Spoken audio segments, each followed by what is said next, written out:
Bienvenue dans ce nouvel épisode de Journal créatif. Journal créatif, c'est une nouvelle mini-série qui a pour objectif de vous emmener avec moi justement dans les coulisses et plus particulièrement, comme le nom l'indique, dans les moments créatifs. Salut tout le monde, bienvenue sur la chaîne. Si tu es nouveau par ici, moi c'est Cass, je suis la créatrice de la marque de vêtements Les Cas Oubliés, une marque qui revalorise des textiles délaissés en pièces uniques grâce à l'upcycling.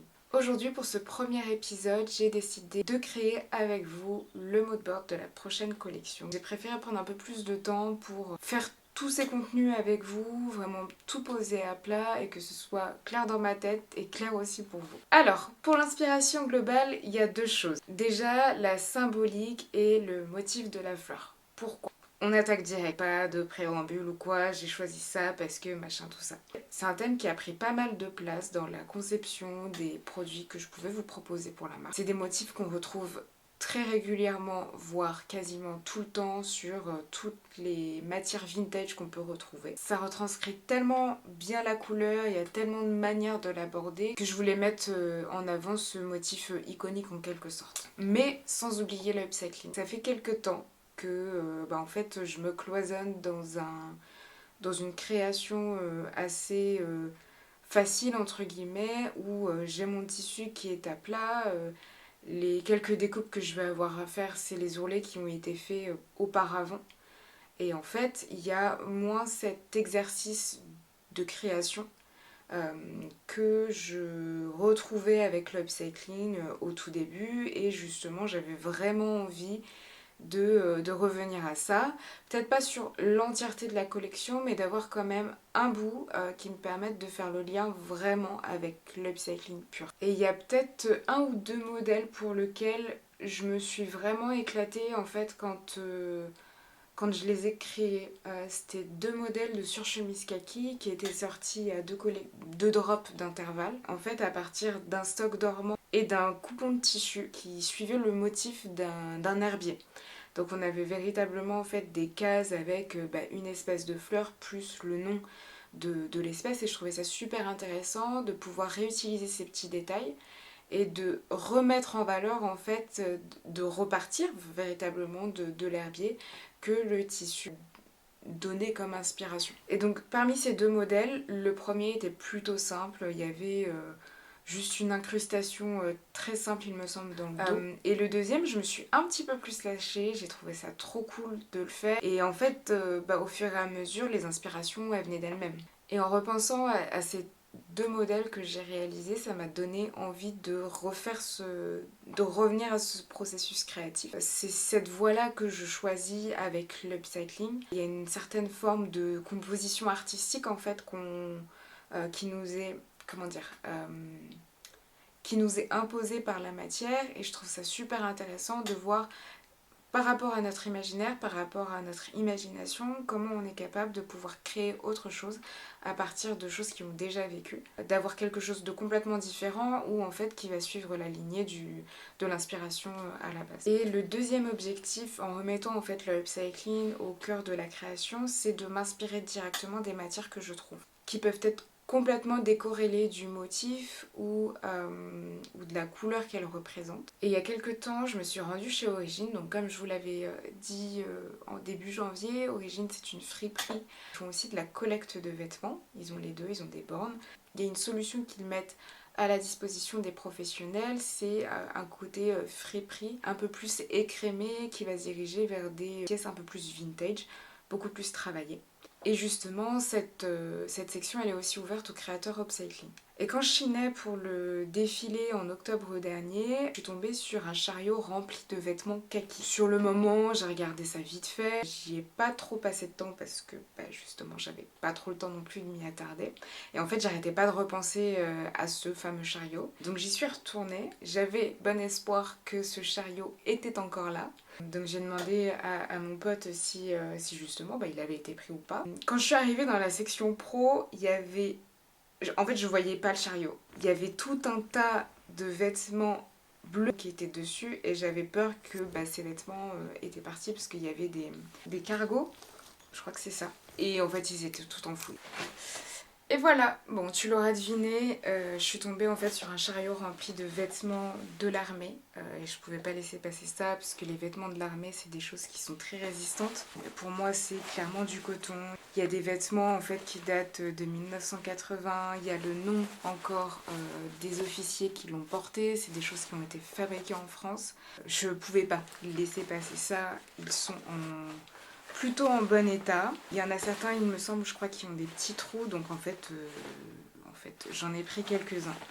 Donc il y a des nuances qui sont plutôt différentes, on a un peu plus du vert comme ça, un peu plus qui tire vers le gris. Mais en fait c'est super intéressant pour l'upcycling que j'ai envie de réaliser avec.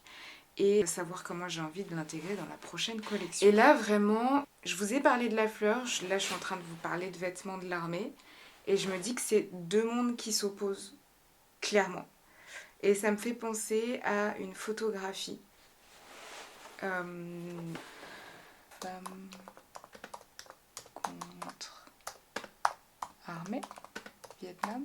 En fait, c'est une photo d'un photographe français. Souvent, on parle de la jeune fille à la fleur, donc c'est Marc Ribot. Et en fait, je trouve que ça illustre tellement les deux univers que je suis en train de vous présenter, où d'un côté on a quelque chose de très austère et de l'autre côté plutôt quelque chose de jovial. Et cette photographie, je trouve qu'elle représente un peu l'esprit, pas l'esprit, l'inspiration que j'ai derrière cette collection, mais plutôt sur la façon de mettre deux mondes qui sont plutôt opposés en concordance autour de créations qui peuvent être plutôt très cool. Le deuxième point pour le mood board, ça va être le nom de la collection. La plupart du temps, je passe un peu de temps à regarder les champs lexicaux pour essayer de trouver un mot représentatif de ce que je souhaite véhiculer. En repartant de l'idée de herbier, il y avait le mot botanique, botanica, ça aurait pu être cool, mais il y a déjà une créatrice française qui a créé une collection avec ce même nom. Je voulais pas du tout refaire la même chose, je voulais pas du tout qu'il y ait d'association ou de connotation, de comme quoi je m'inspire de ce qu'elle fait, alors qu'on fait des choses plutôt différentes. Il y avait bien sûr juste le mot herbier, mais de un, en fait, je trouve que c'était beaucoup trop proche lexicalement de la collection 9, Héritier. Je trouvais ça trop simple, il n'y avait pas forcément de recherche et je voulais vraiment un nom qui se démarque un peu plus. J'ai continué mes recherches autour du champ lexical, j'ai regardé aussi des photos, des inspirations visuelles et j'ai vu le mot spécimen. Spécimen, individu à l'apparence particulière. Bien sûr, j'ai regardé la définition du mot pour pas m'embarquer dans une collection qui aurait un nom bizarre ou qui sonnerait bizarrement aux oreilles des gens. Ce que j'en ai retiré de cette définition, c'est vraiment l'idée d'être unique. Au-delà de représenter une espèce, le spécimen est unique à lui-même. Et je me suis dit, bingo, ça répond à deux choses. Le fait que, en tant que la personne qui va porter le vêtement, vous êtes unique en tant que tel. Et la deuxième chose, c'est que chaque pièce proposée dans cette collection sera unique. Donc ça répondait, je sais pas, c'était parfaitement aligné avec moi ce que j'ai envie de vous proposer et en fait le nom de la collection en tant que tel. Et comme tu peux le voir, je l'ai imprimé en différentes polices. J'aimerais bien avoir ton avis en commentaire, je vais avoir besoin d'aide pour faire mon choix. Après avoir défini l'idée globale de la collection, on passe au mood board. Et c'est là que ça se gâte. Et il y a plusieurs catégories auxquelles il va falloir réfléchir. On va d'abord avoir les pièces, puisque c'est le cœur de la collection. Également le shooting. Ça reste annexe par rapport aux priorités de la sortie de la collection.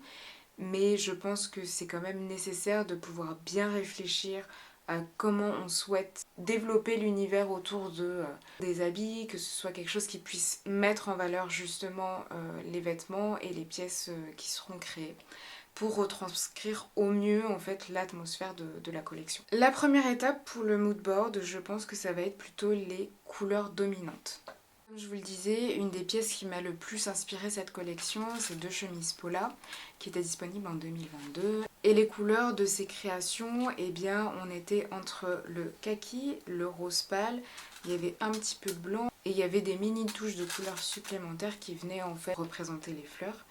Et je trouve que cet ensemble entre déjà ces trois couleurs, le kaki, le rose et le blanc, fonctionnait très bien ensemble. Et donc je me suis dit, on va plutôt repartir sur ces mêmes couleurs pour cette prochaine collection, en y agrémentant deux couleurs supplémentaires ou des déclinaisons de ces mêmes couleurs, en y intégrant le beige et une déclinaison de vert, avec des surchemises pour la fin de l'hiver et le début du printemps, et des chemisettes en second temps pour l'approche de l'été.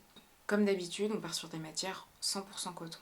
Et après, l'idée avec ces pièces-là, c'est de savoir comment on va les composer en elles-mêmes. En partant du thème de l'herbier, c'est de savoir comment on va pouvoir mettre en valeur ces fleurs, comment les exposer comme dans un livre, sauf que en fait, là, le livre, c'est la chemise en fait. Donc je me suis dit peut-être reprendre en fait certains éléments qu'on retrouve dans un herbier pour vraiment recomposer cette chose-là sur un vêtement. On va avoir le nom de l'espèce, on va bien sûr avoir la fleur en tant que telle, collée sur une page blanche. Parfois on va avoir des éléments techniques supplémentaires ou informatifs selon l'espèce qu'on peut avoir. Et l'idée c'est de savoir comment on va retranscrire tout ça, mais pour ça je pense que j'ai déjà mes petites idées. Par la suite on va réfléchir au shooting, donc pareil l'idée c'est de faire un mood board. J'aime bien commencer par définir les couleurs globales qui vont créer l'ambiance générale du shooting. J'ai en tête plutôt un esprit cocooning, un peu cosy, calme et un petit peu studieuse. Le lieu va forcément influencer cette ambiance. Ça va pas être la même chose par exemple si on choisit un bar ou une plage pour refléter une ambiance de relaxation. Donc choisir le bon endroit est aussi important pour le shooting en tant que tel. Et on peut commencer à lister des lieux pour représenter tout ça, cet esprit de calme, de cosy, un petit peu studieux. J'avais pensé à une bibliothèque, un café, une librairie, pourquoi pas un musée, une exposition en tant que telle, voire j'ai eu l'idée aussi d'un cabinet de curiosité. Ce qui me pose un petit peu problème, c'est que c'est quelque chose qui se veut très chargé visuellement et ça peut être vite très décorrélé en fait des pièces qui peuvent être parfois très assumées et très chargées. L'idée de base, je pense que ça aurait pu être super intéressant, même artistiquement parlant, mais l'idée n'est pas viable vu les pièces que j'ai peut-être en tête et l'ambiance plutôt calme, posée que je recherche. Un cabinet de curiosité avec beaucoup d'éléments visuels, en fait, on peut vivre avoir une surcharge de réflexion et savoir où poser son regard sur les photos peut être assez compliqué. Donc, je suis fière d'avoir cette idée, mais peut-être pour une autre collection ou en tout cas pas pour celle-là. Je trouve quand même qu'on a quelques idées qui sont assez intéressantes. Puis l'objectif c'est pas non plus de se disperser et j'aime bien aussi réfléchir à savoir en local où est-ce que je peux représenter ça. La dernière fois pour la collection héritier, justement on est parti dans un musée à 10 minutes de chez moi, donc c'était plutôt intéressant de pouvoir utiliser ce lieu pour pouvoir faire le shooting, rester en local et mettre en valeur des lieux qui font vivre le territoire entre guillemets. En complément du shooting, donc on a bien sûr le lieu, il faut aussi pouvoir réfléchir aux objets et aux accessoires qu'on souhaite avoir pour le shooting, pour compléter le thème général et accentuer sur un élément. Dans cet esprit studieuse, plutôt calme et cosy, je pense qu'on peut rajouter tout ce qui va être livre, pourquoi pas des lunettes de vue, un carnet d'écriture, une montre, une cheminée, plutôt des fauteuils assez cosy pour le confort de la personne. Je pense que c'est des éléments qui peuvent venir rajouter un petit peu de chaleur à tout ça et qu'on puisse retrouver une ambiance assez sympathique. Bon, je pense qu'on est pas mal dans tout ça. On a une idée globale de comment l'univers de la collection va se développer, comment les couleurs vont s'articuler entre elles. Il n'y a plus qu'à. Je t'invite à me dire en commentaire ce que tu en penses, éventuellement peut-être des éléments que j'aurais oubliés ou des choses que tu aurais imaginées en plus. Et je te donne rendez-vous pour la prochaine étape. On se revoit dans 3 semaines pour le 2e épisode du journal créatif. On attaque la préparation des chemises. Je veux déjà te noter la date de sortie de la collection. Ce sera donc le 5 avril à 18h, disponible sur le site internet. J'ai pas mal de boulot à faire, pas mal de choses à entamer. Donc je te dis à bientôt pour te montrer tout ça. Bisous!